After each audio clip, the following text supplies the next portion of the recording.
गुड्डू बोला का कहा तारू? हम जाता नहीं, अब अपन ख्याल रखिए। तू कहा तारू? मजाक करता रू ना? ये कोनो मजाक ना हो, हमार शादी सेट हो गई, अब हम जाता नहीं। अच्छा तुम्हारा अगर ये फैसला बा तला है चाकू हमार दिल काट के अपना अचरा में ले जा जान। छोरी चली जाई ससुरावा में, तानी दिल ले जाई हया चारवा में। छोरी चली जाई ससुरावा में, तानी दिल ले जाई हया चारवा में। कैसे भुलाई बजी नहीं पाइब, बसल बारू हमारा परानवा में। छोरी चली जाई ससुरावा में, बानी दिल ले जाई हया चारवा में। छोरी चली जाई ससुरावा में, बानी दिल ले जाई हया चारवा में। Shiv Manmohan recording studio Delhi. कहाँ थी कल, आई क्यों नहीं? एक दिन नहीं मिली तो इतना गुस्सा, कल को कोई दूसरा हमें ब्याह ले गया तो?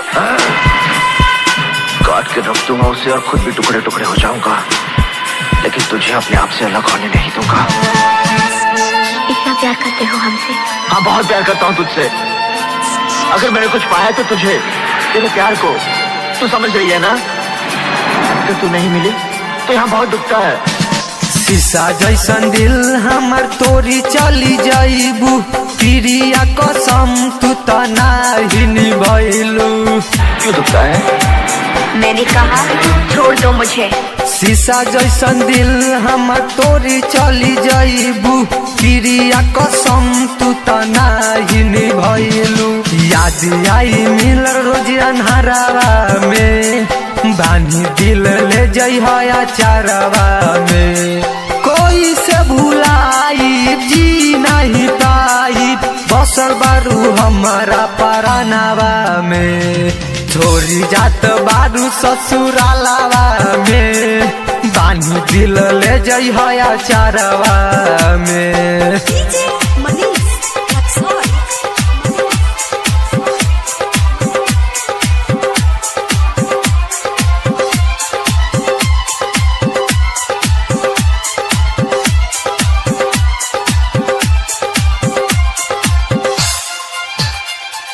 तो फिर क्यों आई मेरी जिंदगी में?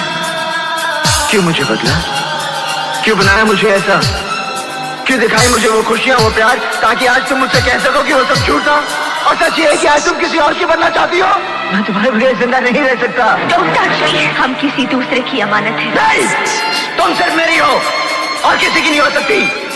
हम दोनों के बीच अगर कोई आया तो समझो वो मर गया। गुड्डू रंगा के तू जाइबू भुलाई, राइटर दीपक जियते मर जाई।